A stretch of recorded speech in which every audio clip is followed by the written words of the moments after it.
ನಮಸ್ಕಾರ ವೀಕ್ಷಕರೇ, ನಾನು ರೇಷ್ಮಾ. ನೀವು ನೋಡ್ತಾ ಇದ್ದೀರಾ ಕರ್ನಾಟಕ ಪವರ್ ಟಿವಿ ನ್ಯೂಸ್. ಇದೀಗ ಈ ದಿನದ ಪ್ರಮುಖ ಹೆಡ್ಲೈನ್. ವಿಜಯನಗರ ಜಿಲ್ಲೆಯ ತುಂಗಭದ್ರಾ ಡ್ಯಾಂ 19ನೇ ಕ್ಲಸ್ಟರ್ ಗೇಟ್ ಚೈನ್ ಕಟ್ಟ ಆತಂಕ. ನಿನ್ನೆ ತಡರಾತ್ರಿ ಘಟನೆ. 35,000ಕ್ಕೂ ಹೆಚ್ಚು ಕ್ಯೂಸೆಕ್ ನೀರು ಹೊರಕ್ಕೆ. ನದಿ ಪಾತ್ರದ ಜನರು ಎಚ್ಚರಿಕೆಯಿಂದ ಇರಲು ಸೂಚನೆ. ಈ ಸಂದರ್ಭದಲ್ಲಿ ಶಾಸಕ ರಾಘವೇಂದ್ರ ಇಟ್ನಾಳ್ ಅವರು ಹಾಗೂ ಅಧಿಕಾರಿಗಳು ಪರಿಶೀಲಿಸಿದರು. ವರದಿಗಾರ Mohammed Rafi, Karnataka power TV news, Vijayanagara.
ಅಂತ ಹೇಳಿದ್ರಣ್ಣ ಇಂಜಿನಿಯರ್. ಇವತ್ತು ಮಳೆ ಯಥೇಚ್ಛವಾಗಿರೋದ್ರಿಂದ ನೀರು ಹೆಚ್ಚು ಸಂಗ್ರಹವಾಗಿರೋದ್ರಿಂದ ಪ್ರತಿ ವರ್ಷ ಬೋರ್ಡ್ನವರು ಗೇಟಿಗೆ ಸಂಬಂಧಪಟ್ಟ ಸಣ್ಣ ಪುಟ್ಟ ರಿಪೇರಿಗಳನ್ನು ಮಾಡಿಸ್ತಕ್ಕಂಥ ಒಂದು ಪದ್ಧತಿಯನ್ನು ಪ್ರತಿ ವರ್ಷ ಹಾಕ್ಕೊಂಡಿದ್ದಾರೆ. ಈ ವರ್ಷ ಕೂಡ ಮಾಡಿದ್ದಾರೆ. ಸೊ ಎಲ್ಲೋ ಒಂದು ಕಡೆ ಆ ಚೈನ್ ಕಟ್ಟಾಗಿ ಗೇಟು ಕಟ್ಟಾಗಿರ್ತಕ್ಕಂಥದ್ದು ಮೇಲ್ನೋಟಕ್ಕೆ ಕಾಣ್ತಾ ಇದೆ. ಸೊ ಇದು ನಾವು ಭಾಳ ವರ್ಷಗಳಿಂದ ನೋಡಿದಾಗ ನೀರಿನ ಹೊರಹರಿವು ಆದ ನಂತರ, ಒತ್ತಡ ಕಡಿಮೆ ಆದ ನಂತರ ರಿಪೇರಿ ಮಾಡಲಿಕ್ಕೆ ಸಾಧ್ಯತೆ ಇದೆ ಅಂಥೇಳಿ ಇಲ್ಲಿ ಸಾಮಾನ್ಯ ಜನರು ಎಲ್ಲ ಮುಖಂಡರು ಇವತ್ತು ಹೇಳ್ತಾ ಇದ್ದಾರೆ. ಸೊ ಮುಂದಿನ ಜಾಗೃತಿ ವಹಿಸಲಿಕ್ಕೆ ಈಗಾಗಲೇ ಜಿಲ್ಲಾಧಿಕಾರಿಗಳಿಗೆ, SP ಗಳಿಗೆ ಸೂಚನೆಯನ್ನು ಕೊಟ್ಟಿದ್ದೇವೆ. ಗ್ರಾಮಸ್ಥರು ಜಾಗೃತಿ ವಹಿಸಬೇಕು. ಇವತ್ತು ಹೊಳೆಯ ಮುಖಾಂತರ 2 ಲಕ್ಷಕ್ಕೂ ಹೆಚ್ಚು ಕ್ಯೂಸೆಕ್ಸ್ ನೀರು ಇರ್ತಕ್ಕಂಥ ಕೆಲಸ ಈ 3-4 ದಿನಗಳಲ್ಲಿ ಆಗ್ತಾಯಿದೆ. ಅದರ ಪರಿಣಾಮ ನಾನು ವೀಕ್ಷಣೆ ಮಾಡಿದೆ. ನಮ್ಮಲ್ಲೇ ಚೀಫ್ ಇಂಜಿನಿಯರು ಮತ್ತು ಬೇರೆ ಬೇರೆ ಅಧಿಕಾರಿಗಳ ಜೊತೆಗೂ ಮಾತಾಡಿದೆ. ನಾನು ಈಗಾಗಲೇ ಸೆಕ್ರೆಟ್ರಿ, MDಗಳಿಗೆ ಮತ್ತು ಸಂಬಂಧಪಟ್ಟಂಥ ಯಾರು ಅದಕ್ಕೆ ಎಕ್ಸ್ಪರ್ಟ್ ಅದಾರ ಅವ್ರನ್ನೆಲ್ಲರನ್ನೂ ಕರೆಸಿ ಈಗ ಒಂದು ರೌಂಡ್ ಮಾತಾಡಿದ್ದಾರೆ. ಈಗ ಈ ಸದ್ಯದ ಮಟ್ಟಿಗೆ ಈಗ ಇದ್ದಂಥ ಮಾಹಿತಿ ಪ್ರಕಾರ ನೀರು ಕನಿಷ್ಠ 60 ರಿಂದ 65 TMC ನೀರು ಖಾಲಿ ಆಗಬೇಕು ಅಂತ ಹೇಳ್ತಾ ಇದ್ದಾರೆ. ಯಾಕಂದರೆ ಭಾಳ ದೊಡ್ಡ ಫೋರ್ಸ್ನೊಳಗೆ ಹೋಗ್ತಾಯಿದೆ ನೀರು. ಆ ಫೋರ್ಸ್ನಾಗ ಹೋಗ್ಬೇಕು ಅಂತಂದರೆ ಇದಕ್ಕೆ ಆ ಗೇಜ್ ಕೆಳಗೆ ಇಡಲೇಬೇಕು. ಕನಿಷ್ಠ ಎಷ್ಟು 20 ಫೀಟ್ವರೆಗೂ ನೀರು ಖಾಲಿ ಆದ್ರೆ ಮಾತ್ರ ಆ ಗೇಟ್ ಏನಾಗಿದೆ ಅಂತ ನೋಡೋಕ್ಕೆ ಸಾಧ್ಯ ಆಗುತ್ತೆ. ಈಗ ಅದು ಗೇಟ್ ಪೂರ್ಣ ಪ್ರಮಾಣದ ಏನು ಕೊಂಡಿ ಇದೆ, ಚೈನ್ ಆ ಕಡೆ ಈ ಕಡೆ ಏನು ಚೈನ್ ಲಿಂಕ್ ಇದೆ, ಒಂದು ಕಡೆ ಚೈನ್ ಲಿಂಕ್ ಪೂರ ಬಿಚ್ಚಿಬಿಟ್ಟೈತಿ, ಕಟ್ಟಾಗಿಬಿಟ್ಟೈತಿ. ಚೈನ್ ಲಿಂಕ್ ಕಟ್ಟಾಗಿ ಪೂರ್ಣ ಗೇಟು ಅದು ಎಲ್ಲೈತಿ ಗೇಟ್ ಅಂತ ನಮ್ಗೆ ಅದು ಗೊತ್ತಾಗ್ತಾಯಿಲ್ಲ. ಈಗ ರಾತ್ರಿನೂ ಗೊತ್ತಾಗ್ತಾಯಿಲ್ಲ ನಮಗೆ. ಆ ನೀರು ಡೌನ್ ಹೋದ್ಮೇಲೆ ಪೂರ ಕೆಳಗಿಳಿದ ಮೇಲೆ 20 ಫೀಟ್ ಕೆಳಗಿಳಿದ ಮೇಲೆ ಗೊತ್ತಾಗುತ್ತಂತ ಅಧಿಕಾರಿಗಳು ಹೇಳ್ತಾ ಇದ್ದಾರೆ. ಐ ಥಿಂಕ್ ನನಗನ್ಸಿದ ಮಟ್ಟಿಗೆ ಎಲ್ಲ ಈಗ ಹೈದ್ರಾಬಾದ್ಗೆ ಅದಕ್ಕೆ ಸಂಬಂಧಪಟ್ಟಂಥ ಇಂಜಿನಿಯರ್ಸ್ ಅದೇನು ಡ್ಯಾಮ್ ಕಟ್ಟೋ ಹೊತ್ನಾಗ ಏನಾದರೂ ಡಿಸೈನ್ ಮಾಡಿದವರು ಇದ್ದರು, ಅವ್ರ ಹತ್ರ ಡಿಸೈನನ್ನು ಬೆಳಗ್ಗೆ ಬರ್ತಾಯಿದೆ. ಬೆಳಗ್ಗೆ ಡಿಸೈನು ಬರುತ್ತೆ, ಸಂಬಂಧಪಟ್ಟಂಥ ಕೆಲಸ ಮಾಡೋರು ಬರ್ತಾರೆ. ಅದು ಏನೇ ಕೆಲಸ ಮಾಡಿದರೂ ನನಗನ್ಸಿದ ಮಟ್ಟಿಗೆ ಆ 20 ಫೀಟ್ ನೀರು ಹೋಗಲೇಬೇಕು. ನೀರು ಹೋದಾಗ ಮಾತ್ರ, ಯಾಕಂದರೆ ಇವತ್ತಿನ ಈ ಸದ್ಯದ ಪರಿಸ್ಥಿತಿಯೊಳಗೆ ಅಲ್ಲಿ ಕೆಳಗಿಳಿಯೋಕ್ಕೆ ಸಾಧ್ಯತೆ ಇಲ್ಲ. ಆ ಫೋರ್ಸ್ ನೋಡಿದರೆ ಮೈ ಜುಮ್ಮಂತೈತಿ. ಆ ರೀತಿ ಫೋರ್ಸ್ ನೀರು ಹೊಂಟೈತಿ. ಆ ನೀರು ಹೊರಟಿದ್ದು ನೋಡಿದಂದರೆ ಅಲ್ಲಿ ಇಳಿದು ಕೆಳಗೆ ಕೆಲಸ ಮಾಡಬೇಕಲ್ಲ, ಅಷ್ಟು ಸರಳವಾದಂಥ ಕೆಲಸ ಅದು ಅಲ್ಲ. ಅದಕ್ಕೆ ಬೆಳಗ್ಗೆ ನಾವು ಇನ್ನೂ 10:11 ಅನ್ನೋದಾಗ ಮತ್ತೆ ಇವ್ರು ಬರ್ತಾರೆ, ಅಧಿಕಾರಿಗಳೆಲ್ಲರೂ.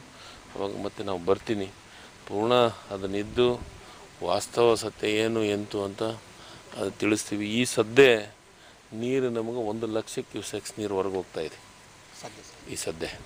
ಅದು ಒಂದೇ ಗೇಟ್ನೊಳಗೆ ಕನಿಷ್ಠ 35,000 ಕ್ಯೂಸೆಕ್ಸ್ ನೀರು ಹೋಗ್ತಾಯಿದೆ. ಅದು ಒಂದು 19 ಗೇಟ್ನಾಗ ಮಾತ್ರ 35,000 ಕ್ಯೂಸೆಕ್ಸ್ ಹೋಗ್ತಾಯಿದೆ. ಉಳಿದಿದ್ದು ಎಲ್ಲ ಗೇಟ್ಗಳನ್ನು ಓಪನ್ ಮಾಡಿದ್ದೀವಿ. ಈ ಒಮ್ಮೊಮ್ಮೆ ಟೈಮಿಗೆ ಜಾಸ್ತಿ ಬಿಟ್ಟನಂದರೆ ಹಳ್ಳಿಗಳಿಗೂ ಏನು ಇಫೆಕ್ಟ್ ಆಗುತ್ತೆ ಅನ್ನೋದನ್ನು ನಾವು ನೋಡ್ಕೋಬೇಕು. ಈಗಾಗಲೇ ಎಲ್ಲ ಜಿಲ್ಲಾಧಿಕಾರಿಗಳಿಗೆ, ಪೊಲೀಸ್ ವರಿಷ್ಠಾಧಿಕಾರಿಗಳಿಗೆ ಅಲರ್ಟ್ ಮಾಡಿದ್ದೀವಿ. ಈಗ ಎಲ್ಲ ಕಡೆನೂ ನಾನು ಅಲ್ಲಿದ್ದ ಕಂಟಿನ್ಯೂಸ್ ಆಗಿ ಮಾತಾಡ್ತಾ ಬಂದಿದ್ದೀನಿ. DC ಗೆ, ಎಲ್ಲ ತಹಸೀಲ್ದಾರಿಗೆ ಅಲರ್ಟ್ ಮಾಡಿದ್ದಾರೆ, ಎಲ್ಲ ಅಧಿಕಾರಿಗಳ ಜೊತೆಗೆ ಮಾತಾಡಿದ್ದೀನಿ. ಬೆಳಗ್ಗೆ ಸಿಚುಯೇಷನ್ ನೋಡ್ಕೊಂಡು ಕನಿಷ್ಠ ನಮಗೆ 2,35,000 ಕ್ಯೂಸೆಕ್ಸ್ವರೆಗೂ ನಮ್ಗೆ ಯಾವುದೂ ತೊಂದರೆ ಆಗೋದಿಲ್ಲ. ಜನರಲಿ ನನಗಿದ್ದ ಮಾಹಿತಿ 2 ಲಕ್ಷ ಯಾವ ಹಳ್ಳಿಗಳಿಗೆ ನೀರು ಹೋಗಲ್ಲ, ಯಾವ ಹಳ್ಳಿಗಳು ಮುಳುಗೋಗಲ್ಲ. ಸ್ವಲ್ಪ ತಕ್ಕ ಮಟ್ಟಿಗೆ ಸ್ವಲ್ಪ ಬೆಳೆ ಹೊಲ್ದಾಗ ನೀರು ಹೋಗ್ಬೋದು, ತಕ್ಕ ಮಟ್ಟಿಗೆ. ಪೂರ್ಣ ಪ್ರಮಾಣ 2.5 ಲಕ್ಷ ಮೇಲೆ ಹೋತಂದರೆ ನಮಗೆ ಸ್ವಲ್ಪ ಇಫೆಕ್ಟ್ ಆಗೋಂಥ ಲಕ್ಷಣಗಳದಾವೆ. ಸರಿ, ಈಗ ಸದ್ಯದ ಮಟ್ಟಿಗೆ 1 ಲಕ್ಷ ಬಿಡ್ತಾ ಇದ್ದೀವಿ. ಬೆಳಗ್ಗೆ ಸಿಚುಯೇಷನ್ ನೋಡ್ಕೊಂಡು ಎಲ್ಲ ಹಳ್ಳಿಗಳನ್ನು ಅಲರ್ಟ್ ಮಾಡಿ ಜಾಸ್ತಿ ಮಾಡ್ಕೊತ ಹೋಗ್ಬೇಕಂತ ವಿಚಾರ ಮಾಡಿದ್ವಿ. ಸರಿ, ಬೆಳೆಯ ಎರಡನೇ ಬೆಳೆ ಅಲ್ಲ ಸರ್, ಮೊದಲು ಡ್ಯಾಮ್ ಉಳಿಸೋಣ ಅಂತ ಪ್ರಯತ್ನ ಮಾಡೋದು. ಸರ್, ಡ್ಯಾಮಿಗೆ ಸೇಫ್ಟಿಗೇನು ಈಗ ನಾನು ಅಧಿಕಾರಿಗಳ ಜೊತೆಗೆ ಮಾತಾಡಿದೆ, ಡ್ಯಾಮ್ ಸೇಫ್ಟಿಗೇನು ತೊಂದರೆ ಇಲ್ಲ. ಅಂತ ಏನು ಸಮಸ್ಯೆ ಏನಾಗ್ತಾ ಇಲ್ಲ. ಆ ಗೇಟ್ ರಿಪೇರಿ ಆಗಬೇಕು. ಆ ಗೇಟ್ ರಿಪೇರಿಗೆ ಈಗ ನೀವು ಹೇಳಿದ್ರಿ ಗೇಟು ಮೇಂಟೆನೆನ್ಸ್ ಏನಿಲ್ಲ, ಪ್ರತಿ ವರ್ಷ ಮೇಂಟೆನೆನ್ಸ್ ಮಾಡೇ ಮಾಡ್ತಾರೆ. ಆ ಕೊಂಡಿ ಲಿಂಕ್ ಇದೆಯಲ್ಲ, ಅದು ಲಿಂಕು ಪೂರ್ಣ ತಪ್ಪಿರೋದ್ರಿಂದ ಆಗಿದೆ. ಇಂದು ನಾರಾಯಣಪುರದೊಳಗೂ ಈ ಸಿಚುವೇಶನ್ ಆಗಿತ್ತು. ನೋಡೋಣ, ನಾಳೆ ಅಧಿಕಾರಿಗಳು ಬರ್ತಾರೆ, ಎಕ್ಸ್ಪರ್ಟ್ಸ್ ಬರ್ತಾ ಇದ್ದಾರೆ, ಅವ್ರನ್ನೆಲ್ಲರನ್ನ ಕರೆಸಿ ಮಾತಾಡ್ತೀನಿ. ಮತ್ತು ಈಗಾಗಲೇ ಇವ್ರಿಗೇನು ಮುಖ್ಯಮಂತ್ರಿಗಳಿಗೆ ಮತ್ತು ಉಪಮುಖ್ಯಮಂತ್ರಿಗಳ ಗಮನಕ್ಕೂ ತರಲಿಕ್ಕೆ ಅವ್ರವ್ರ PS ಗಳಿಗೆ, ಯಾಕಂದರೆ ಫೋನ್ನಾಗಿ ಸಿಕ್ಕಿಲ್ಲ ನಮ್ಮ ಲೇಟ್ ನೈಟ್. ಸಿದ್ದರಾಮಯ್ಯ ಸಾಹೇಬರು ಜೊತೆಗೆ ನಾನು ಬಂದಿದ್ದು. ಅವರು ಬೆಂಗಳೂರಿಗೆ ಹೋದರು, ನಾನು ಈ ಕಡೆ ಬಂದೆ. ಅವಾಗ ಇನ್ನೂ ನಮಗೆ ಮಾಹಿತಿ ಇದ್ದಿಲ್ಲ, CM ಸಾಹೇಬ್ರ ಜೊತೆಗಿದ್ದದ್ನಾಗ ನನಗೆ ಮಾಹಿತಿ ಇದ್ದಿದ್ದಿಲ್ಲ. ಐ ಥಿಂಕ್ ನನಗಂತ ಮಟ್ಟಿಗೆ ತುಮಕೂರು ಸಮೀಪ ಇದ್ದದ್ದೇ ನನಗೆ ಮಾಹಿತಿ ಬಂತು. ನಾನು ಹಂಗೆ ಅಂದರೆ ನಾನು ಅಲ್ಲಿ ಹಾಲ್ಟ್ ಆಗಿ ಬೆಳಗ್ಗೆ ಅರ್ಲಿ ಮಾರ್ನಿಂಗ್ ಬಿಡ್ಬೇಕಂತ ವಿಚಾರ ಮಾಡಿದ್ದೆ. ಬಟ್ ಈ ಸಿಚುವೇಶನ್ ನೋಡ್ಕೊಂಡು ನಾನು ಸೀದಾ